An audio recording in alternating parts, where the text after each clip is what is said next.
Hey, how's it going everybody? Taco from TacoTuesday here, and today I got for you a fresh new base design. And today we're going to be working with what I feel I'm best at, a cheap solo base. To start it off with a few basic facts, the structure cost for the base is going to be 3,885 stone, 800 wood, and 600 metal frags. Because the base is so cheap, it's obviously going to be intended for one player, and it's going to be used for the first 1 to 2 days of wipe. Anyways, let's get on with the base tour.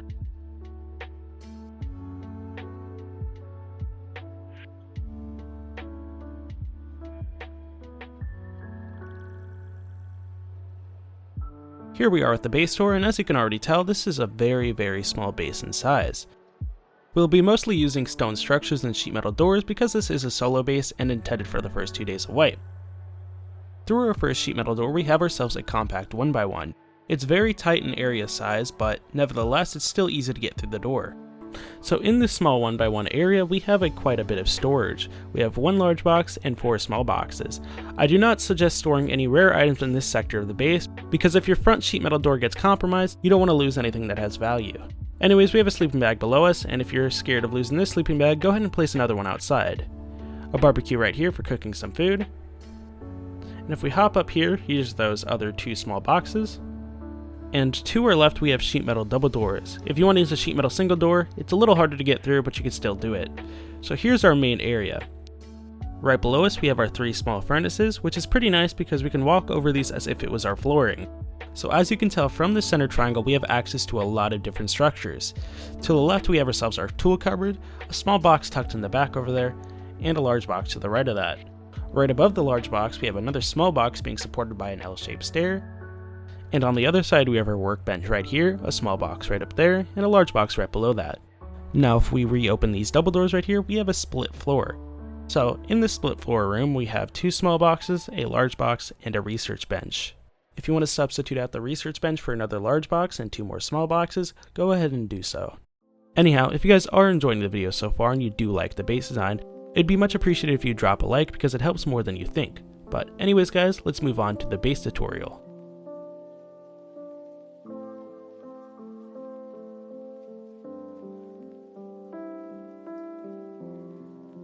To start off building this base, you're going to find a relatively flat area. It does not need to be too flat because it's a very small base. So begin by placing a triangle foundation pretty close to the floor. Then attach a square foundation to one of the sides of that triangle. And on the remaining 2 sides, go ahead and place 2 more square foundations a half step higher though. In the end, you should get a structure that looks like this. Upgrade all your foundations to stone and sheet metal if you desire.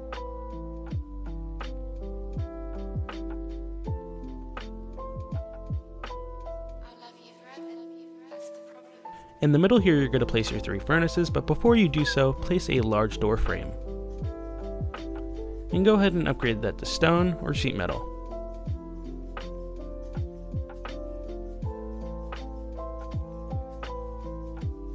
Then go ahead and place in your 3 furnaces. Do your best to make sure these do not clip through the door frame.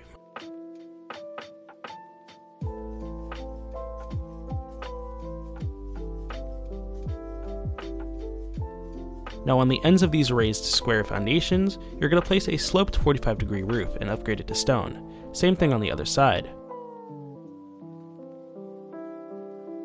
Then underneath one of the sloped roofs, you're going to try and fit your tier 1 workbench. Try to make sure it's as left as possible.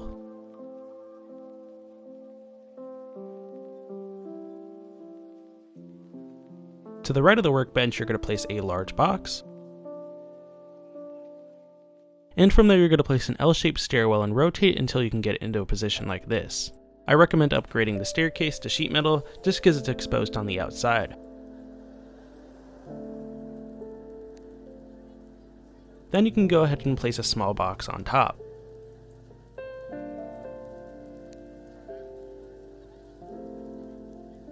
On the left side is where your cupboard's going to be, so go ahead and hop down right underneath the sloped roof and rotate it until it's vertical.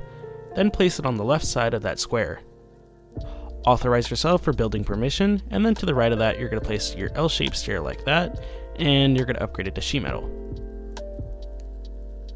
Large box right below the staircase.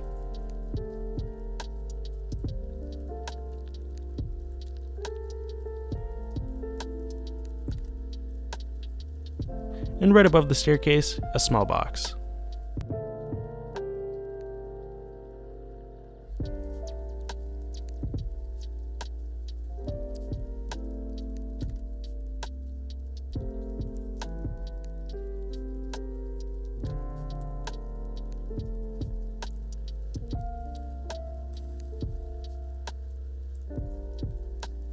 Now to work on the 1x1. Place a wall, then a doorway, and then another wall, like so.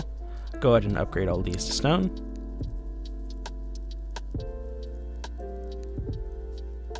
And then you're going to place low walls on top of those structures.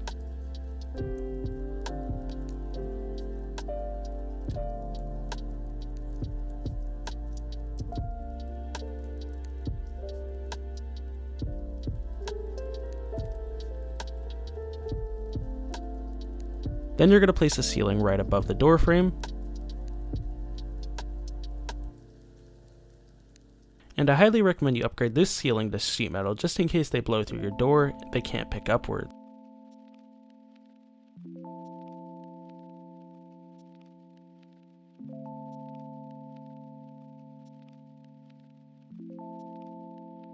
On one of the sides you're going to place your research bench, and you're going to place your large box right next to it. Make sure it's touching the back though. Then you're going to place your 2 small boxes right in front of that.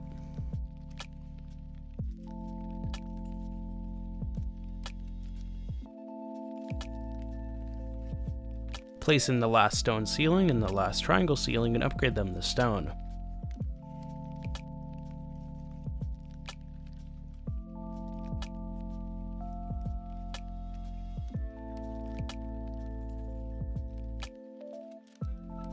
So here's the issue with the furnace placements, and the door frame in particular. So I'm going to go ahead and spawn in a sheet metal double door. By placing that sheet metal double door, it's going to put us into a position where we can't even get through that doorway. So you can either 1, not put in a doorway at all, but then you'd be extremely vulnerable to door campers. 2, use a cell gate, which is probably the unlikely one since you're a solo player. Or 3, you're going to have to change around the structures a bit, which is what I'll end up doing. Anyways, I'll show you what I mean in a second. From there, you're going to place an L-shaped stair, but before you do that, make sure you put in your large boxes. You should also probably place in your barbecue first as well. So in the top left-hand corner, you're going to place a vertical grill right there, and then you're going to place a large box to the right of that, and in front of the large box, on the right, we're going to place 2 small boxes. Make sure one of them is horizontal and one of them is vertical.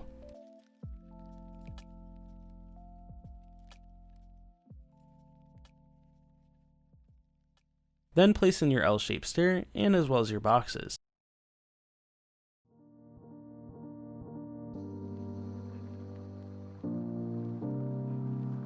Here's what I mean by you can't get through those double doorways, so I'll show you how to change that in a second. Go ahead and place in your small boxes once again.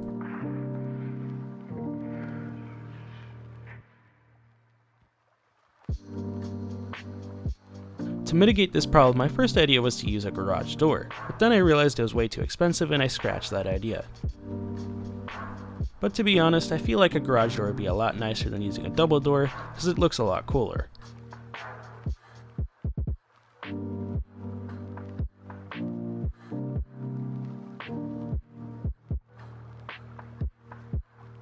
A smarter strategy would to just simply move the door frame up a half step. That way we can use double doors and we can still get through the door frame. And besides that, that's pretty much the base build. So anyways guys, thank you all so much for watching. If you did enjoy the video, once again drop a like, and until then, I'll see you guys next time.